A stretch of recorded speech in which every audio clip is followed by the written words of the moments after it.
Today on Blue 58, NFL teams are always thinking ahead, and that means we should be too. So let's take a second and look ahead to what Packers could be up for contract extensions very soon. Then, how did players who left Green Bay do last year with their new NFL teams?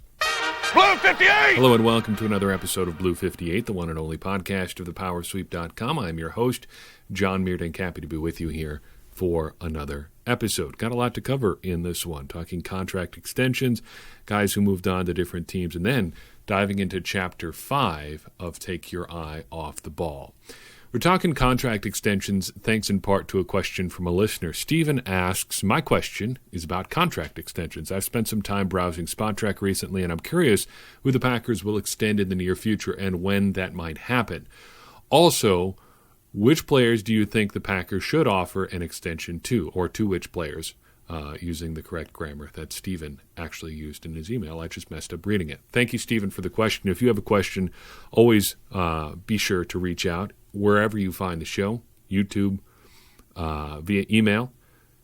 Just let us know if you've got a question. Would love to answer it, and that helps everybody learn a little bit more about maybe something that they're wondering about too. So, contract extensions. The Packers have a bunch of potential free agents next offseason, but a lot of them are either exclusive rights or restricted free agents, so you don't really have to worry about that one. Unfortunately, Allen Lazard, that means that you're probably sticking around in Green Bay into 2021 no matter what happens this year because he is an exclusive rights free agent. We're talking about the unrestricted free agents, the guys who can move on and sign anywhere, and not everyone on that list is necessarily interesting as well. Nominally, Lane Taylor will be an unrestricted free agent next year if the Packers don't cut him sooner. Same deal goes for Marcedes Lewis.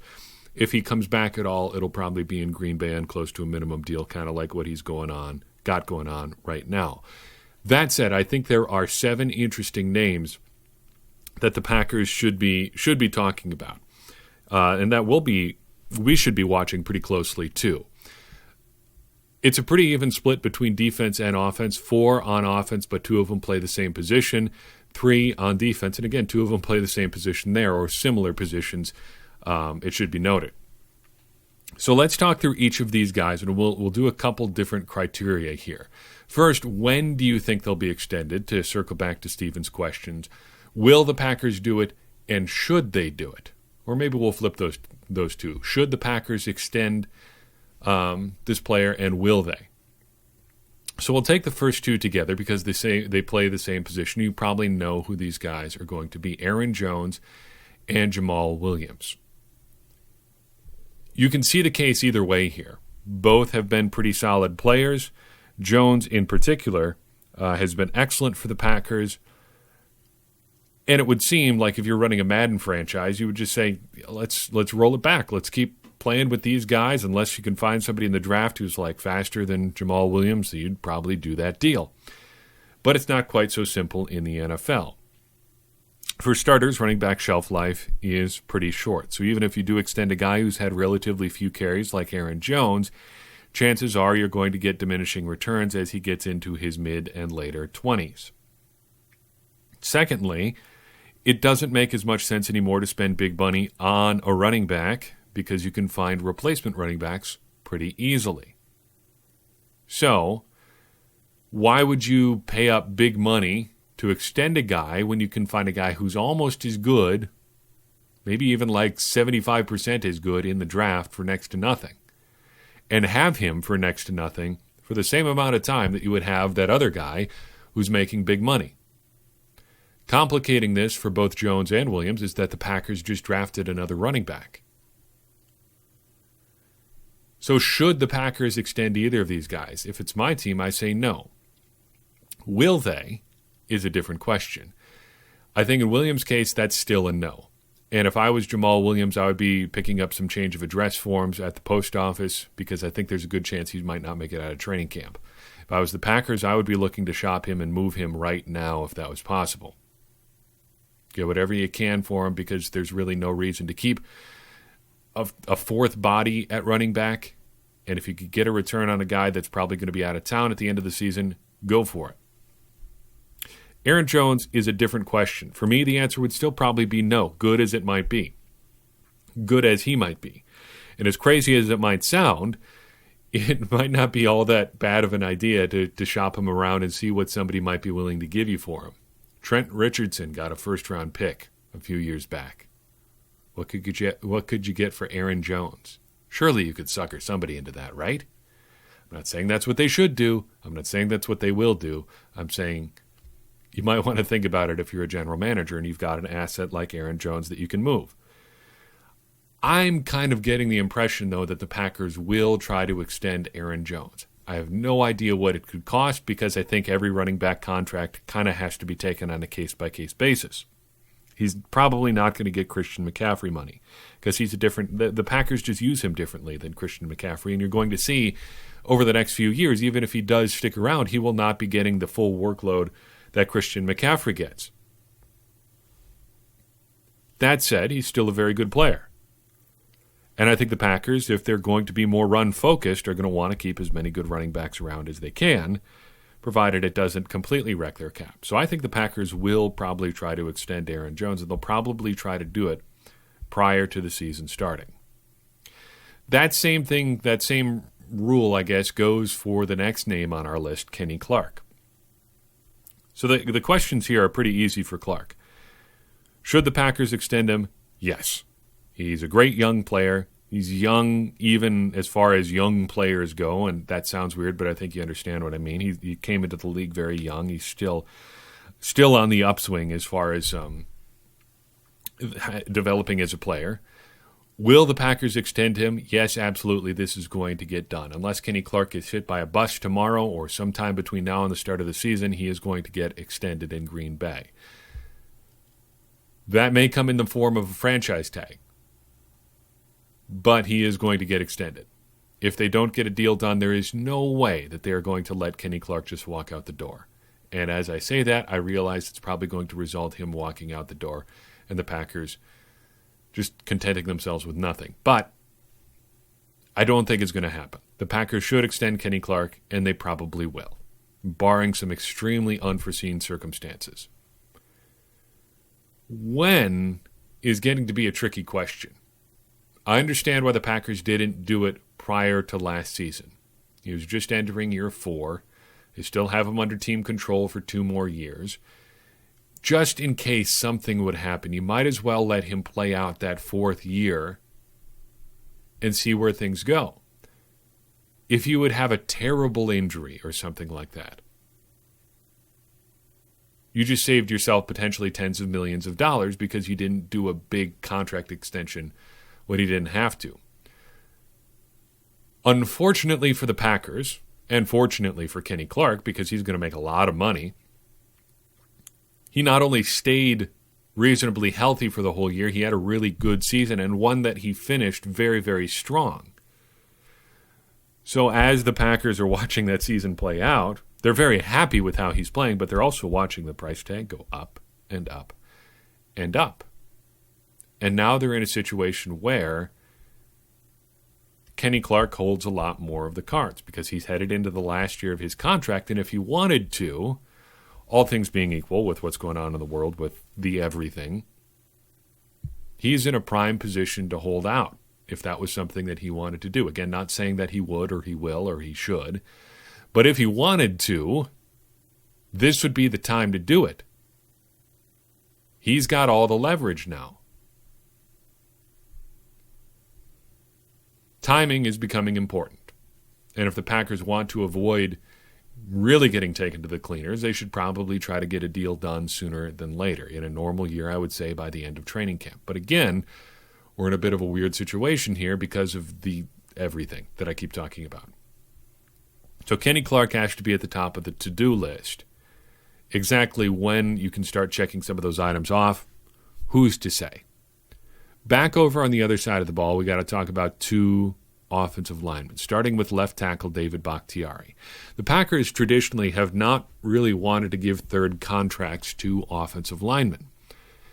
And the way things were looking at the start of last season, David Bakhtiari not playing particularly well, battling a back injury, heading towards the end of his second contract, you could start to see a familiar situation playing out.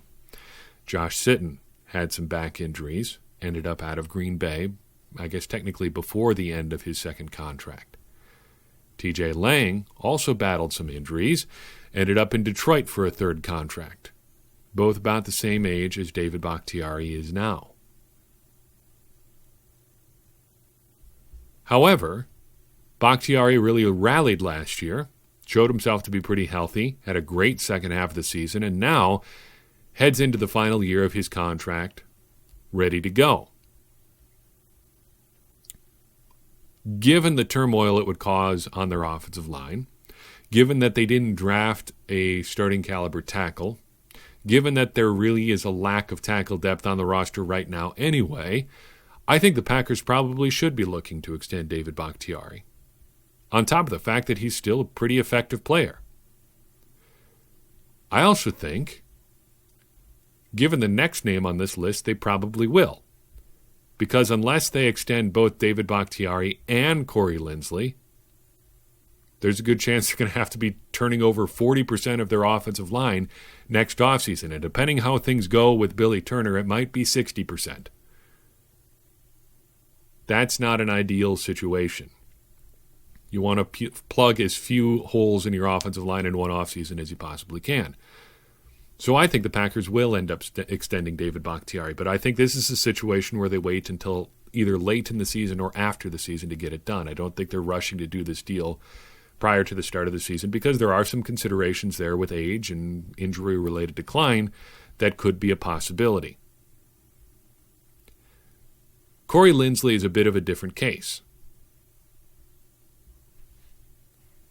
Up until this year, and even it was a very small blip in his season, he's been very, very healthy.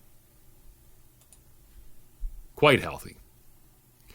But he also has the disadvantage of playing a less valuable position than David Bakhtiari does. Corey Linsley's been great, one of my favorite players over the time he's been in Green Bay. But I think it's a lot easier to find a replacement center than it is a replacement starting tackle. So if I'm the Packers, I don't think they should be looking to extend Corey Linsley. And from the outside looking in, I also don't think they will. So since I don't think they will, and I don't think they should, I don't think we have to answer the timing question. But if they were to extend him, I suppose we can. If they were to extend him, I think you also wait until after the season here. You wait to see what happens injury-wise, see what things happen as far as his performance this year. If he really declines, if he takes a step back, you just move on with a clear conscience. If he gets hurt, you move on with a clear conscience. If he plays out of his mind, you probably move on because he's just going to be super expensive, and you don't want to have to pay 2 starting offensive linemen contract extensions. Back on the defensive side for 2 more here. Montravius Adams, I think, is probably going to be a pretty easy decision. He, like Jamal Williams, might not make it out of training camp. In fact, I think it's one of those situations where the Packers would prefer that someone just make this an easy decision for them. Some other defensive lineman just step up and take his roster spot. Move on with Kenny Clark, Dean Lowry, and 2 other guys not named Montravius Adams. Because he hasn't given the Packers much to go on in the time that he's been in Green Bay. But it's a much different question, I think, for Kevin King, the last potential contract extension we'll talk about.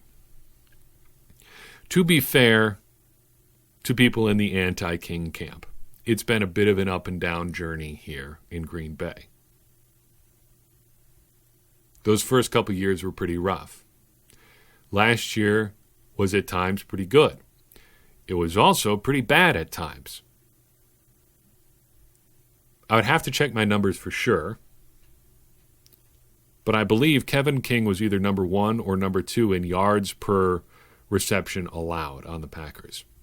And you don't want your starting corners to be anywhere near number 1 or number 2. So the fact that it was even a conversation is really the point here. That's the bad part. Not that he was the exact number figure or whether he was number 1 or number 2 is not the problem. That he was even close to there is the issue. Kevin King has been known to give up some big plays and give them up fairly regularly.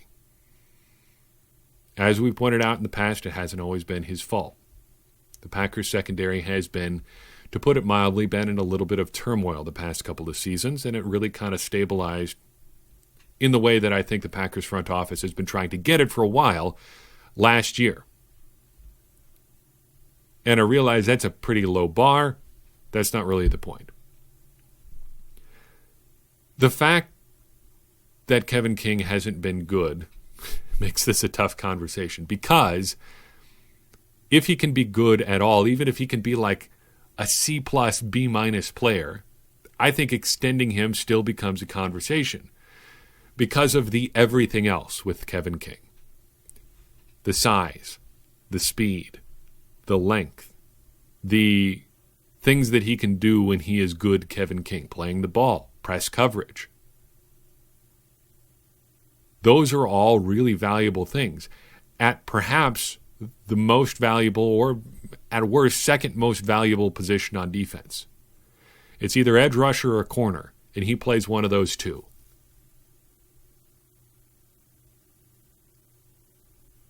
That's a tough question for me. Should the Packers extend him? If they think he can be at least like a B-, let's say B player, I think the answer is yes. Whether or not he can be is still an open question here heading into year 4. And I think if the Packers are interested at all in extending him, they have to wait until after the season. Maybe he's one of those deals where you do it late in the year, really wait as long as possible until you get to without getting to the point where you're really going to be paying through the nose, and then try to make a deal. Because I don't think the Packers want to buy in right now, because this thing could still really go sideways.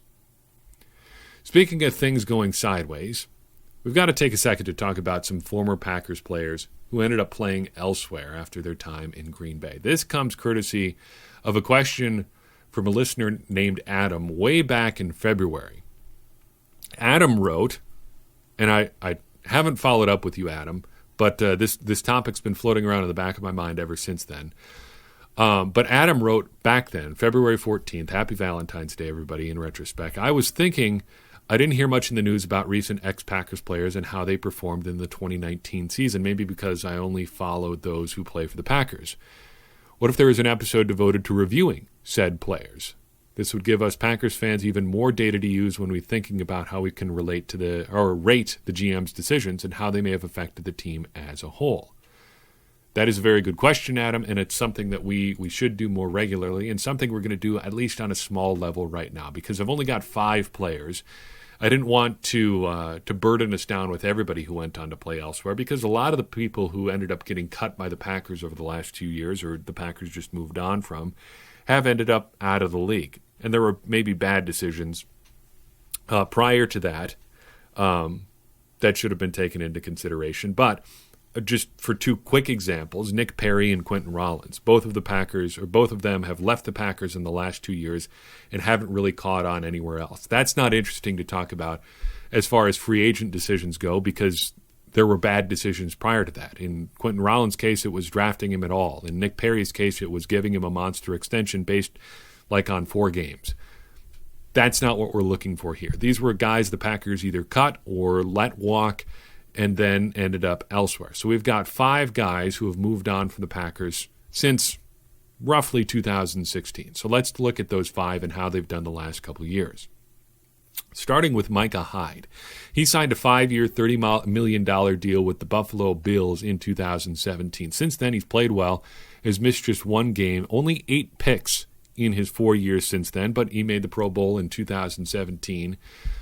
He would be a really great player to have on the Packers right now, because his skills in Green Bay really have been the same as they are in Buffalo. He can do a lot of different things and has really excelled given the opportunity to play just one position, being safety. In Green Bay, he still could have done the play a little bit of everything role that he did while he was here. Play a little slot corner, a little outside corner, a little safety, a little dime linebacker. That sounds like exactly the sort of player that Mike Pettin would love to have. And given that his cap hit has never been higher than $6.8 million, this is a deal the Packers probably should have done. And I defended the move at the time, at least in part, by saying, yeah, it kind of is a bummer to see him go, but if you're going to make him one of the top paid safeties in the league, well, I guess you can live with that. Forgetting the one real rule of contract evaluation, that the cap goes up. Hyde still is like the 12th highest paid free safety, but it's getting pretty far down the list. The 12th highest paid anything is still something that you'd probably be okay with having around if their cap hit is never higher than $6.8 million and they're making Pro Bowls. You can probably live with that. Similar sort of situation with Casey Hayward. He signed a 3-year, $15 million deal with the then San Diego Chargers in 2016. He has since had that deal extended to a 3-year, $30 million deal. The big difference with Hayward is he's a lot healthier now than he was when he was in Green Bay. Never missed a game, in fact, with the Chargers. He's had 13 interceptions over his 62 games there, made the Pro Bowl in 2016 and 17, and second team All-Pro in 2016 and 17 as well. Also led the NFL in picks in 2016. Now, he has slowed down a little bit since then. The picks have not been coming quite so fast and furious. However, given where the Packers were in their defensive backfield in 2016 and 17, it does sting a little bit there, especially since he was on a relatively affordable deal. 3 years, $15 million. You could probably live with that in Green Bay. Now, obviously, he's gotten bumped up since then. That's a problem that you love to have. Sure, sign a guy for cheap and then have to think about extending him because he's outplayed the deal you gave him. The very definition of a good problem to have. And the Packers have not had a lot of those sorts of good problems in their secondary since guys like Hyde and Hayward left. The next one is an extremely painful one for me personally. We've got to talk for a second about Jared Cook. The lasting memory of Jared Cook, of course, is that great catch he had in the 2016 playoffs against the Dallas Cowboys, essentially winning that game for them, although Mason Crosby did have a big part to do with it. I spent some time today trying to figure out what went wrong with Jared Cook, and I haven't been able to really land on anything in particular, other than the Packers apparently really just trying to lowball him. Because he signed that offseason, after the 2016 season, with the Oakland Raiders for just $10.6 million over 2 years. Actually, less than the Packers ended up giving Martellus Bennett. Right between the ribs, right there. Something sharp, right between the ribs. It hasn't been good for the Packers at tight end since Jared Cook left, and he is now in the second year of a 2-year, $15 million deal with the New Orleans Saints. He's been productive just about everywhere he's gone, and the Packers tight ends, well, they've not. Since he left Green Bay, Jared Cook has racked up 165 catches for 2,289 yards and 17 touchdowns. In that same time span, the Packers tight ends, well, they haven't been as good. They've got 200 catches, which is good,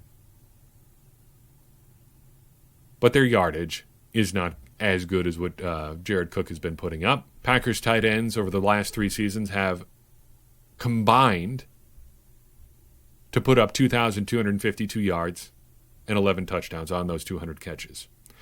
A lot of that coming from guys like Lance Kendricks, Mercedes Lewis, Richard Rodgers, Robert Tonyan. Remember Emmanuel Byrd? It hasn't been pretty at tight end since Jared Cook left. And as much as I love tight ends, I would love to have Jared Cook around, or I'd love to have had him around over the last few years. 2 more, then we'll move on to take your eye off the ball. Last spring, Clay Matthews left the Green Bay Packers to sign a 2-year, $16.75 million deal with the Los Angeles Rams. Good for him. That's a good contract. However, a year later, and 8 sacks in 13 games, he has been released and is now still a free agent. I'd be interested in seeing him in Green Bay in the right circumstance, but I'm not holding my breath. Same sort of thing goes for Randall Cobb. Last spring, he signed a deal I think a lot more affordable than I would have anticipated, and I think a lot of people would have. 1-year, $5 million deal with the Dallas Cowboys. In his 1 year with the Cowboys, he had 55 catches for 828 yards and 3 touchdowns. Pretty solid season there for Mr. Cobb, and he parlayed that into a 3-year, $27 million deal with the Houston Texans. And I only have 3 words to say about that. Good for him. That is way more money than a player his age and productivity level should be making, but get it while you can, Randall. Good for you. So those are some free agents that have left the Packers for a variety of reasons. Not all bad decisions. I think Clay Matthews is at least defensible, given what else they did at edge rusher. Randall Cobb, you can see it. A couple of those other ones, though, not so pretty. You have any names you'd like us to follow up on? Any ones that particularly jump out to you as really twisting the knife a little bit? Let us know. We'd love to talk about it. Let's move on and continue to take our eyes off the ball, courtesy of Pat Kirwan. Pat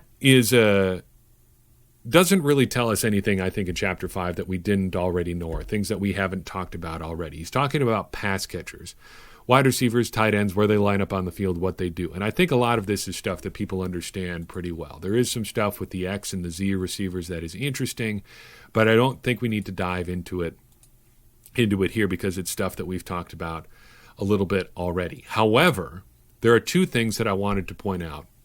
One that I think is going to be relevant to an upcoming discussion I want to have, and one that just made me laugh a little bit. First, the idea of different wide receiver positions playing into matchup football. Football, like I talked about on the last episode fairly extensively, is more about matchups than about running the right plays. You want to put the players you have in the right positions or in the best positions to make the plays that they can with the skills that they have. Makes a lot of sense if you start to break it down. A consistent criticism I've had of the Packers over the last couple of years is that they have not really diversified their receiving core. Other than Randall Cobb, it's just been a lot of tall, leggy, thickly built wide receivers, which is fine, but I think it limits the way that you can take advantage of opposing teams' matchups. And I think the Packers may have the same sort of problem heading into this season. That said, looking back at what we talked about in the last episode, you can still find a way to get some good matchups in different personnel alignments, personnel groupings, moving guys around on the field. It makes it a little bit harder, but it's something that you can still do. The second thing, and this just made me laugh a little bit, and we'll end on this one, is his discussion about Jimmy Graham. Kirwan talks about Jimmy Graham a little bit dismissively, because he refers back to Jimmy Graham's contention after the 2013 season that he should be considered a wide receiver instead of a tight end. Why did he think that? Because the Saints were going to franchise tag him, and the franchise tag for wide receivers paid a lot more than that for tight ends. And Kirwan says this: there was never any question in my mind, aside whether he should be considered a wide receiver or a tight end in his contract dispute. As soon as John Pollard of Stats LLC told me that Graham was covered by a non-cornerback 69.3% of the time in 2013, that confirmed for me what we already knew. Jimmy Graham was a tight end. He was covered by a linebacker 29.4% of the time, and no linebacker ever covers a wideout in the NFL. Yeah, well, how did that work out for opposing defenses? How did covering Jimmy Graham, like he is a tight end instead of a wide receiver, work out for opposing defenses? Here's how Jimmy Graham did in 2013. 86 catches, 1,215 yards, and 16 touchdowns. Whether you're a wide receiver or a tight end doesn't matter there. That's a lot. That's a lot for opposing defenses to give up just because they insist on covering him with a linebacker instead of a cornerback. They should have been covering him with a cornerback, Pat. Just because they weren't doesn't mean it was a good idea. That's all I've got for you on this episode. Next week, we're going to spend some time taking a look at wide receivers. We've spent a lot of time talking about things kind of around wide receivers. So I figured we should take a second and look at wide receivers in particular. But that is a conversation for another day. If this episode tripped your trigger, if you liked it, if you thought somebody would benefit from it, do me a favor and share this episode with someone you think would benefit from hearing it, because that is how we are going to continue expanding this conversation around the Green Bay Packers and helping everybody become smarter Packers fans. Because as I always say, smarter Packers fans are better Packers fans, and better Packers fans are what we all want to be. I'm your host, John Meerdink. We'll see you next time on Blue 58.